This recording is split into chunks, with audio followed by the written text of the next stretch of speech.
tanàn'Andriamanitra tsara izy a mpanaony tsara. Dia raha mamaky ny Genesis toko voalohany ny 9:20 tsika dia zao no lazainy eo. Hainareo ve?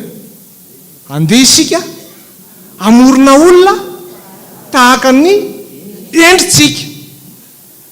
Indraindray tsika miresaka hoe le Andriamanitra ve zany misy maso, misy volo, misy sofina. Lava be zany raha hazavaina ihany koa. Fa ozy izy hoe andeha isika amorona olona tahaka ny endritsika. Ny tena tiany Baiboly teneniny io raha azonao tsara ilay tany amin'ny Salamo 7:100 dia hoe sady tsara izy mpanao tsara. Andriamanitra zany dia te amorona olona ohatry ny ahoana sady tsara no mpanao tsara. Zay namorona an'Andriamanitra anao fa tokony ho fantatrao zany. Sady tokony ho tsara ianao no mpanao tsara. Fa rehefa voaroaka avy any an-danitra avy any ilay Satana ratsy, mitovy amin'Andriamanitra ve ny toetran'izy io? Tsy mitovy. Raha mpitahaina zany dia mifanohitra amin'ny toetran'Andriamanitra ny toetran'ilay Satana. Sady maninona zany Satana amin'ny maninona?